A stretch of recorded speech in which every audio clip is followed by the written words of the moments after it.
Good morning, Shabbat Shalom. This is Valley Beth Shalom, live and online. I'm Rabbi Ed Feinstein. It's my joy to welcome you to Shabbos morning Torah study, joined this morning by my dear friends and teachers, Rabbi Sherre Hirsch of the American Jewish University. Good morning, Sherre. Good morning, Good morning, Rabbi Feinstein. For a second, I thought I was on mute, so forgive me. No, you're up. And Rabbi Marc Gellman, newly ensconced in his beautiful new home in Florida, and with a smile on his face. Good morning, Marc. Shabbat Shalom. Shabbat Shalom. Shabbat Shalom. So this morning is what in the tradition is Shabbat Shuvah. And Shabbat Shuvah is one of the traditional Shabbaton when rabbis in the old country would give sermons. They'd give really sermons only 2 times a year, Shabbat HaGadol, the Shabbat before Pesach, and Shabbat Shuvah, the Shabbat that occurs between Rosh Hashanah and Yom Kippur. Shabbat HaGadol, of course, the sermon was about preparing for Passover. Shabbat Shuvah was a Shabbos intended to inspire Jews to do the hard work of tshuva, to look deeply within, to evaluate life, to decide upon those areas of life which need to be fixed, to be repaired and improved. Tshuva means to turn around, to return, and to find those areas of life that deserve that kind of treatment, and then to do that hard work in preparation for Yom Kippur, which of course we'll commemorate on Sunday night. And Yom Kippur is the most intense day of this season. It's a day when Jews literally rehearse death. We're not going to eat or drink for a whole day, which is for Jews is like dying. We're not going to partake of the joys of the body in any other way. We're going to wear a kittel, a white shroud, which by tradition is a death shroud. The outfit we're going to bury you in one day, you take out every year, dust off, put on, and walk around in it for 25 hours for Yom Kippur. Because the tradition felt that there was no experience stronger than this experience of confronting one's mortality if what you want to do is get people to really face the truth about themselves. It is the ultimate solvent.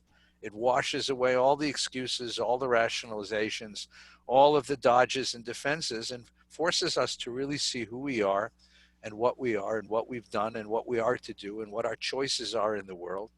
And to face the fact that we are mortal and limited and finite, and to take very seriously the days of life that we're given. So the great question that I'd like to pose to our panel this morning, to our friends this morning, is this basic question. If the holiday is about tshuva, the holiday is about turning and changing, do people change? Is it possible for people to change? And if it isn't possible for people to change, then what's the meaning of the holiday? Rabbi Gellman, you want to begin with us this morning? Do people change? No, let me just start it out. I think some people can change, and I've seen it, and it's really breathtaking. People who were alcoholics, who have been able to overcome their addiction, people who were addicted to drugs have been able to change. I've seen that. But in general, people are what they are. People have a certain tendency. They're optimistic, they're hopeful, they're kind, or they're cynical and constantly upset with the fate the world has dished out to them. So I don't think that changes much. The way I got to this conclusion that people really don't change very much is teaching people about believing in God. And I found that there were really 2 kinds of people that I was teaching. People who believed in God naturally and didn't need me to prove it to them. And people who would never believe in God, couldn't believe in God, just they couldn't get over the hump. And no matter what I taught them, they couldn't believe in. In reflecting on that difficulty I had teaching people to believe, I realized there is a certain nature we're given. The Swiss child psychologist Piaget, who also made some really beautiful wristwatches, he thought that by the year 4, by 4 years old, the inclination to trust or to distrust the world was fixed in a child, fixed. And that from that point on in their life, they were basically trusters or doubters. They were constantly worried about what was going to happen to them, or they were open and ready for what was going to happen. I believe he was right. I believe there's a tendency there that affects almost everything in our life. And therefore, in a certain way, we're praying for something we don't believe in. And in order for the holiday to have meaning, I don't think we can pray to change. I think what we have to do is pray to understand our tendencies. If you're a doubter, you need to understand that's what you are. And you need to try to cope with your doubts. Try to bring more positivity into your life. Not to change, because you're not really going to, but to minimize the level of corrosive doubt in your life. And if you're a believer, if you're open and trusting, perhaps you need to be more aware of the dangers in the world so that you're not naive. That's my take on it. Sherre, do people change? So it was so interesting listening to you, Rabbi Gellman, Marc, because I want to believe wholeheartedly that people can change. And I've seen in my lifetime some people change. But it's a very rare instance. I think who we are is who we are. And we spend a lot of time trying to improve upon ourselves. But some of the defects of character that I struggled with 20 years ago, I struggle with today. And maybe I've made small incremental changes or improvements, but have I fundamentally changed? No. And I'm so conflicted by answering this question because as a rabbi, to get up on the high holidays and say, this is all about change, we can change, and be the cheerleader for change, and yet in my heart feel like it's the rare instant, feels very hypocritical and gives me a lot of pause. So what's the holiday for then? Marc has told us that the holiday is for us to look inside and to grasp who we are. What would you say is the holiday is for? So change is not about becoming fundamentally a different person. The holiday is to pause and assess what small incremental steps have I taken on the path to becoming the kind of person that God imagines me to be. I actually think of it as more of an assessment and then a strategy planning meeting with God, right? Let's assess what we've done and let's strategy plan what's going to happen in the coming year. So it's a stop to devote a full period of time to that strategic planning. And it's a very different way to approach the holidays because I'm constantly disappointed. We do New Year's resolutions every year. And this year was particularly interesting because we read from when the kids were little. Every year we read them, and we read from when the kids were little until this year. And things had happened that had really been imagined. My daughter wanted to love middle school and be happy in it as opposed to miserable. And she did that. But did that mean she fundamentally changed? No, it means that she took incremental steps to be in the world the way she imagines God wants her in the world. And she took note of them and made a strategy to achieve them. It's not as glamorous as changing. No, but it's something. It's a lovely way to think about it.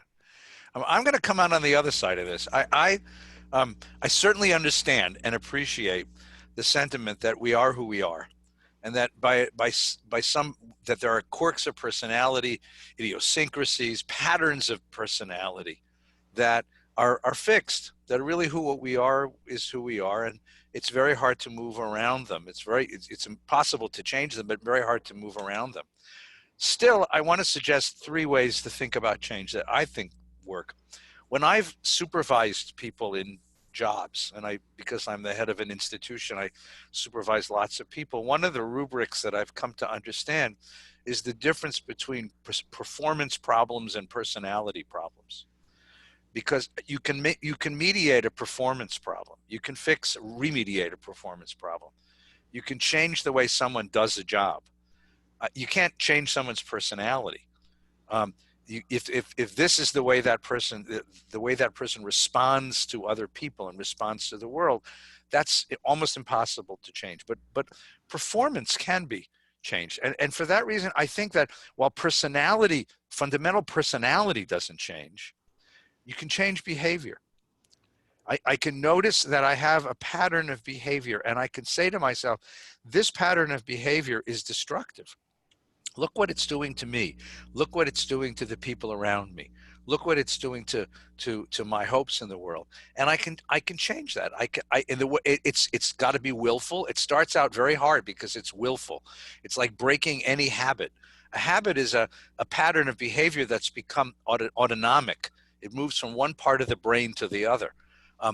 This means you have to re-inhabit yourself.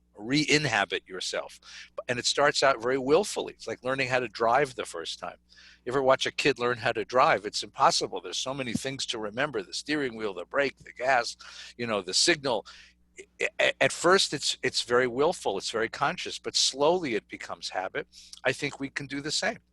I think that's actually what the rabbis had in mind. I think it's one of the differences, for example, between the rabbinic way of thinking about fixing human beings and the Christian way, the New Testament. In the New Testament, in the book of Matthew, he has this whole notion of the dirty bowl. And he says, before you can clean the outside, clean the inside. And I think the rabbis came at it the exact opposite way. They said, you start by changing people's behavior.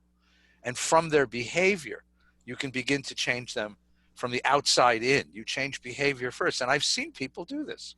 I've seen people say, this behavior of mine is destructive. I have to fix it. And through a tremendous act of will, it's never easy, it can be done. I would say that's the first thing. The second thing is that there are certain moments in life when we do reevaluate who we are. People go through midlife crises. People go through, the kids move out of the house and make us empty nesters. They move back into the house and make us parents again. I mean, the flow of life offers opportunities to re-examine how I'm behaving in the world. And at those moments, those crises, they call them crises, but they're not like crisis like things are blowing up. They're crisis because they demand of us a reevaluation of who we are and what we're doing. And at those crisis moments, people do change. And then the last one is suggested by my friend Marc Borowitz, who spent many, many years at Beit Tshuva, helping people change. And his attitude, he has a wonderful rubric. He said, Maimonides, in the Hilchos Tshuva, in Maimonides' guide to Tshuva, part of his Mishnah Torah, he has this image for us that he took from the Talmud. The image is that our life is on a balance scale. And all of our mitzvahs, all of our merits on one side and all of our sins on the other, and we balance. And the next act is going to determine our fate. It's a wonderful way to think about it, because if it's any other way, you understand why the Rambam chose that. If you were to say, I'm all good and not evil, then you won't look at yourself very hard. And if you say, I'm all evil and not good, you'll say, it's not worth looking at myself. But if you say, I'm balanced, then it makes some sense to do the work of tshuva. Marc suggests just a gloss, and it takes a certain amount of chutzpah to gloss the Rambam. But he says, basically, I'm 49% evil, 49% good, and 51% evil. And this year I'm going to try to change 2%. A 2% change. So the question is, could you find 2% more time to spend with the ones you love? Could you devote 2% of more of your resources to tzedakah, to charity? Could you change any pattern of behavior? Not entirely, not 180%, but 2%.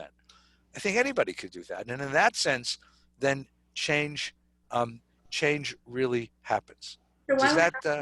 Yeah, I'm going to ask you back, Rabbi Feinstein. Like, when you change a consecutive number of behaviors, does that then fundamentally change who you are, or how you're perceived, or how you perceive yourself? Right? Because an alcoholic would say, I've been drinking for 30 years, but I'm still an alcoholic.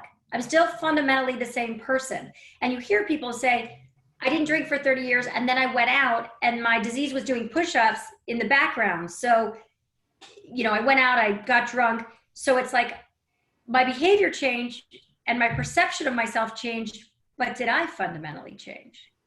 I think people do. I think that when behavior changes, it moves from the outside in, because you start to think of yourself in different terms. You start expecting different things of yourself. I think it works. I'm not saying it's easy. I mean, just my brother. I have a brother who's a psychologist, and his first job as a psychologist was working in a weight loss clinic. And his job in particular, he had a specialty in dealing with people who were whose obesity was a threat to their lives. I mean, it was really pikuach nefesh, and which was funny, of course, because my brother, a very direct person, and it really was an interesting job for him. He tells me that of all the diet programs out there, for example, the only one that really works consistently is Weight Watchers, because it's such a Jewish program. It puts you on a halacha, it gives you a set of standards, and you change their behavior. And slowly, by changing your behavior, you change your perception of yourself and your relationship with food and the way that you behave in the world. It's not an overnight thing. It's not a radical change. It's a slow process of redefining the self. Marc, you look skeptical. So no, I'm not at all. I'm just reflecting.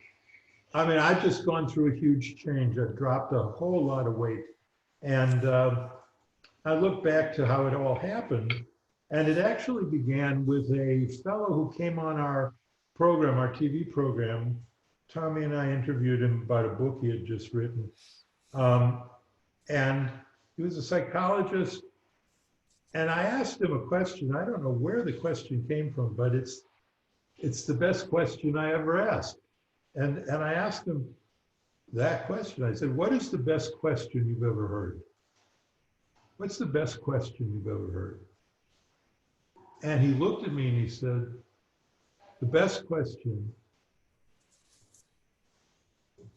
is this question: how long do you want to live like this? How long do you want to live like this?" And I heard it was like someone hitting me in the face with a 2x4. It was a moment of profound insight. The truth of it was completely clear to me, that the entire dynamic, I had put on a lot of weight. Tommy and I were on every dais and on every dinner that they had on Long Island, and it was bad. It was really bad, and I put on a lot of weight. Anyway, I said, how long do I want to live like this? It's hurting me. I can't walk. I can't do stuff. And then I was able to answer the question. And the answer was not 1 minute more. I don't want to live like this for 1 minute more. And people I know who have overcome alcoholism, they've gone through the same thing. They say it isn't a slow process. It isn't. It's a cataclysmic process of going deeper and deeper into the hole, deeper and deeper into addiction, until there's a kind of crisis moment at which you say, okay, how long do I want to live like this? Not one minute more. And you turn. You turn and you go back. Now, I completely agree with Sherre. I think they still call themselves alcoholics because they see themselves still that way. I believe in that. I believe we are what we are. But the force for change comes through an act of will in response to a question. And that question is the best question I have ever heard. How long do you want to live like this? So I want to push back on that, Marc, because yours became so black and white in the example you use. Like, I don't want to live another day like this. But I think a lot of change is, my life is really good in X, Y, and Z, but I really want to change this other piece, right? So it's very black and white when you're put up against the wall. But it's another thing to say, on a regular basis, I need to look at myself and how I need to get a little bit better. And when your back's up against the wall and you've hit rock bottom, that makes perfect sense. But I think a lot of people don't have those moments. They have, I'm living a good life. I just don't, I'm not doing everything, right? I still have things that I suffer with. And I think that's challenging. Yeah, let me push back on the pushback. I think the notion that we can sort of modulate our behavior in small increments, 1 or 2%, as Eddie, you were saying, I don't see it that way.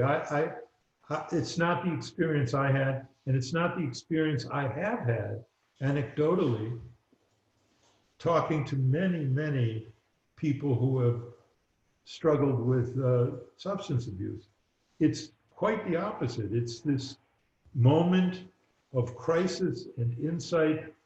Agreed. It's sort of like, and the example is Rosenzweig on Yontif, on this day. No, walking- I'm with you. I'm with you completely. But for people that don't have that experience, what do you say to them on a day like Yom Kippur? If it's a black and white experience, I get it, and I 100% agree with you. But for the people that are like, my life's pretty good, I live well-ish, what do you say to them? Well, what I say to them is they're not going to change because I don't think they feel the impulse. I don't think the impulse to change happens on the periphery of our character. I think it happens at the core of our character. And if you're an alcoholic or you're a substance abuser, there is no such thing as the rest of my life is sort of okay. This is such a big thing, such a big illness, such a big weight on your life that it overshadows everything else. And I believe, as people in 12-step programs have told me over and over again, until you hit bottom, they say it that way, until you hit bottom, you're not going to change. And I think that's maybe the compromise that we can reach in our understanding of Yom Kippur. That for people who haven't hit bottom, it's a holiday that says, we're with you, we support you, we hope that it's a good year for you and that you continue to work to change.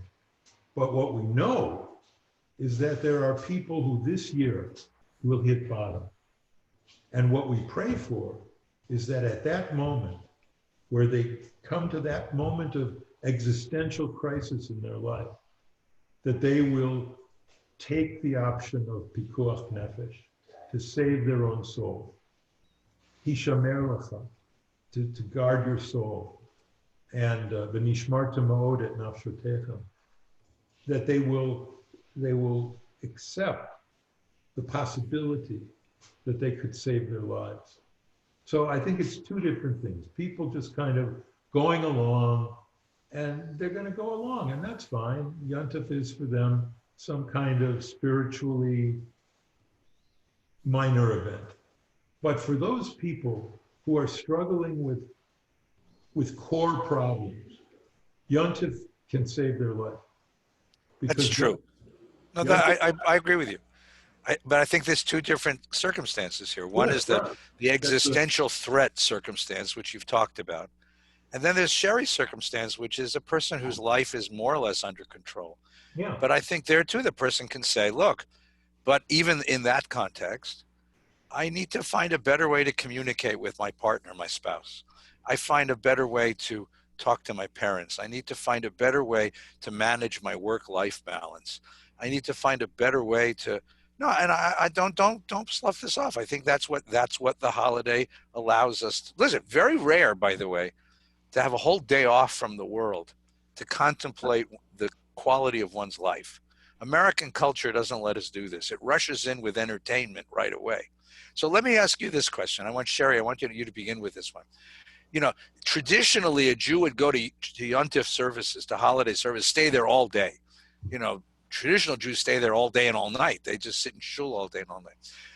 But we don't do that, and especially not this year. Especially this year. So what's going to happen this year, of course, is that we're going to have a lot of hours on our hands. Kol Nidre night, Sunday night, and on Yontif, if you go to a service online, or even a small group service in someone's yard, you're still going to have many hours of the day that are unprogrammed and unscheduled. And rather than switch on the television and see commercials for food that'll drive you nuts, or you know, what can we be doing with these hours? What would you suggest we do with this time to make it worthwhile, to make it sacred? So I think there's a real temptation this year, and I see it in my own family and in myself, that you tune in for the Kol Nidra, you tune in for the services, and you tune out when you're not tuning in, right? And when you tune out, you can be doing anything you want, and thus the whole sort of Yom Kippur messaging is lost, right? You're in, you're out. And so I think the danger is not realizing that it's 25 hours of holiness to self-reflect and to look at who you want to be. So in my estimation, it's important to have sort of 3 rituals beyond just tuning into your rabbi and your Zoom service or your in-person service that can really give you practical ways to self-reflect and look at yourself and your relationships and your relationship with your children, your parents, God, whomever else, your work relationships, and to really make an action plan about how you want to grow. And whether that means studying, whether that means reading.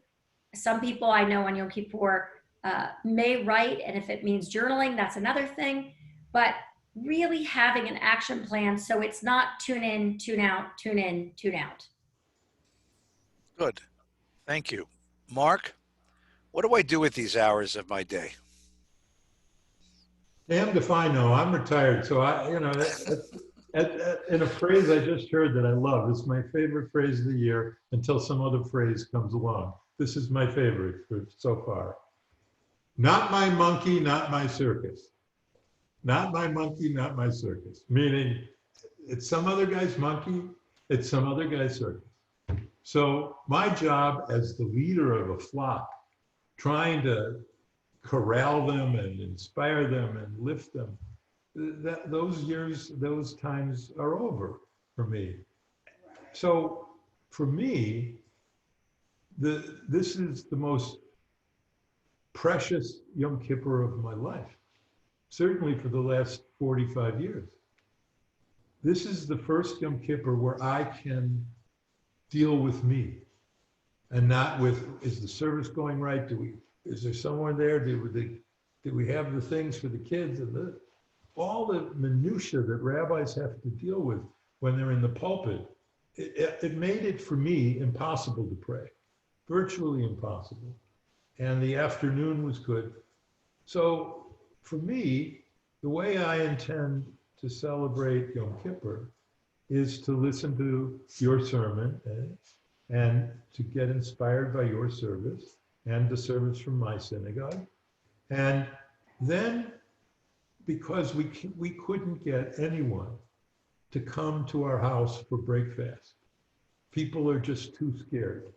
I think they're scared of me, but they say they're scared of the disease, and I understand it. So basically, it's just Betty and I. And I just went out and I got, for the breakfast, the stuff that I would get for other people, but it's just for us. So we're going to have a real breakfast just for the 2 of us. And I'm excited about all of this. For me, the afternoon, I will spend in meditation, which I do. I will spend in communication with family and friends. I have a certain list of people that I call on Yom Kippur. I have a strange habit. It fits the holiday, but it seems strange. As soon as the person picks up on the phone, I say, first of all, if I hurt you during this year, I ask your mechila, I ask your forgiveness. And I say that to everyone I call. And I have to say it to you, Sherre, first. If I have hurt you this year, and I know I probably have, I ask your mechila, I'm sorry, I love you, and I never intended to do it, but I did it anyway, and I ask your forgiveness. Marc, I am so moved. First of all, thank you for asking, and I completely forgive you for whatever you thought you've done to me. I can't even, in my mind's eye, come up with anything but love. So I would say right back to you, I ask for your forgiveness, and to you, Eddie, I think every Friday, as you guys know, I write 5 letters, and I make sure to clean up my street every single week. And I think Yom Kippur is like a whole building cleaning. And so with you both, Eddie, I ask your forgiveness, And Marc asked for your forgiveness in any I way. grant you, and then the person says, I grant you mechila. Right. And I grant you mechila. And Ed, I want to ask your forgiveness for any way in word or deed that I have hurt you in the past year. No, I grant you forgiveness. Mechila, mochel. You're pure. I'm going to just add mine.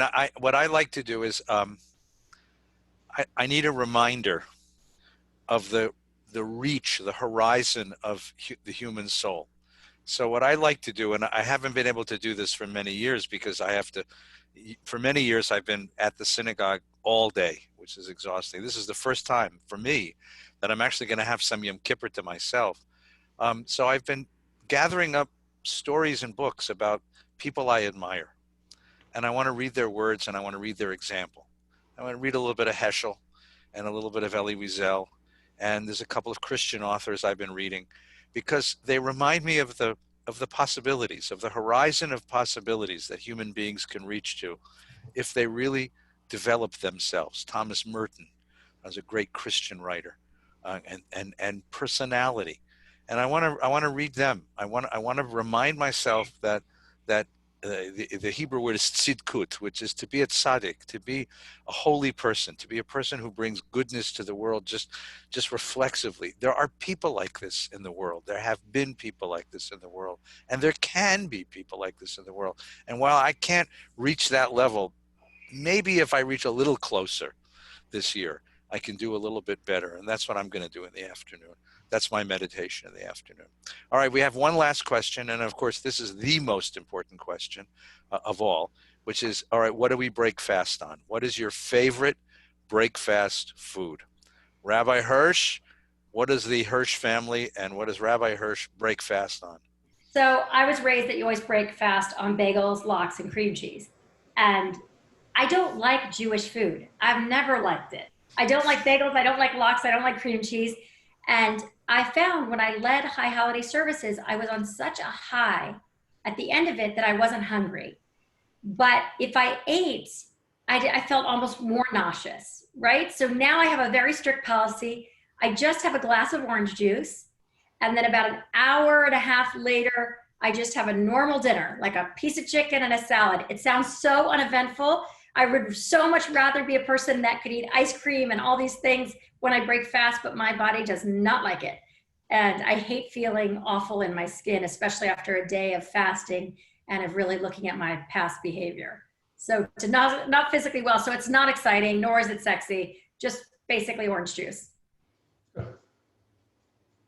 Rabbi Gellman, what do we break fast on this year? Easy, Luxemkugel. It was the main thing that my mother made. Betty makes a wonderful version of it. And it's, I don't know, the taste of Luxemkugel is in my deep part. And lox and bagels are good. I have to explain to you, I had a rating system that I never shared with anyone. Many of my congregants watch this, so this will be the first time they'll hear about it. I had a ranking system for Shivas. Oh God! Are you sure you want to say this? There was the highest, which was whitefish, smoked fish, sable, lox, bagels, herring. That was a 4-bagel shiva. That was a 4-bagel shiva. Very rare that you get a 4-bagel shiva. A 1-bagel shiva would be like tuna fish. Okay? So for me, the thing about the end of Yom Kippur is that there has to be a contrast. I love your monkish austerity, Sherre. I love it because it fits the But it's not out of, it's out of like literally my body doesn't feel good when I eat those other things after fasting. I wish it was out of austerity and like humility and purity. It's not that. It's from bad experiences of feeling terrible. All right, whatever it is, I just don't think orange juice cuts it. But that's just my opinion about it. Wait, Eddie, and what do you break? So I tell Marc that there's there was a wonderful Saturday Night Live skit. It was like a fake commercial for an app on your telephone that was the Shiva app. And it would tell you which households in the community had a really good tasting Shiva. No, this is an SNL skit. You can Google it. It was like Shiva Guide. They stole my bit. It's a beautiful bit. It tells you what deli they bought it from. It tells you the name of the deceased and the name of the survivors. So you can walk in the house and say, Mrs. Goldstein, I so enjoyed being with your husband. Where's the food? Okay, that's scary. But my rabbi growing up, Rabbi Gellman, who was one of your close friends. He still is my best friend. Still one of your close friends and truly a mentor of mine. One of the first things he told me when I was rabbi training is, when you go to Shiva, don't eat, because if you hit 3 of them in a night, by the end of a week, you will have gained pound after pound after pound. So keep your mouth closed, do your work, and leave. This is not a small thing.